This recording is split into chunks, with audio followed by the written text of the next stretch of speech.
etappen. Hvordan var den for dig? Jamen, som vi sagde før løber også sådan en enkeltstart. Sådan en kort enkeltstart er altid hård. Det er jo fuld gas fra start til slut, og den var hårdere på vej hjem, end jeg havde regnet med, men det er enkeltstarter altid. Der er altid noget, der overrasker en, når man kører dem her. Ja, du siger, at den var hårdere, end du regnede med på vej hjem. Der taber du lige et par sekunder til sidst. Hvad tænker du om sådan, den måde, du disponerer det på i dag? Jamen, jeg taber vel egentlig det hele på mellemtiden og hjem. Jeg disponerer, hvis... Altså lige meget hvad, så skulle jeg ikke kunne køre stærkere, selvom jeg disponerer anderledes. Altså, Jakob, han er sindssygt god til det her, og altså kæmpe flot sejr til ham, og kæmpe resultat, så... Ja, jeg kunne ikke have disponeret anderledes, jeg kunne ikke have kørt stærkere. Jeg blev bare slået af en, der var markant hurtigere i dag, og en, der er sindssygt dygtig til det her. Så kæmpe tillykke til Jakob, og så er det jo bare fedt, at der være holdkammerat med ham, når han så gør det.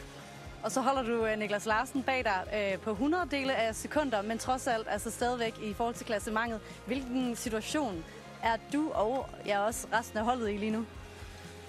Jeg har jo ikke set, hvordan hele resultatet ser ud og så videre, men det er jo vigtigt ikke at tabe tid til Niklas i hvert fald. Så ja, nu går vi ind til Vejle-etappen i morgen, og vi kører for at vinde den etape, det er der ingen tvivl om. Og når man kører for at vinde etappen, så kører man jo også for at få nogle sekunder, så det må være det første mål, det er at vinde i morgen.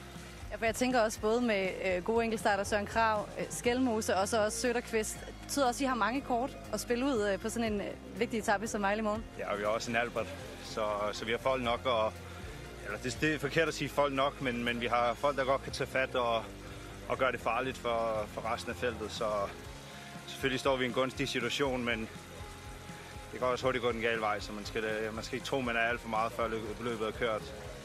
Og vi skal bruge hovederne for at få det til at lykkes. Men ja, det lykkedes på Bornholm, så må det ikke også, at vi kan køre et godt cykelløb i morgen, hvor vi kan køre med om sejren. Aquí teníamos a Matt Pedersen tras esta tercera etapa del Tour de Dinamarca. Era una contrarreloj individual.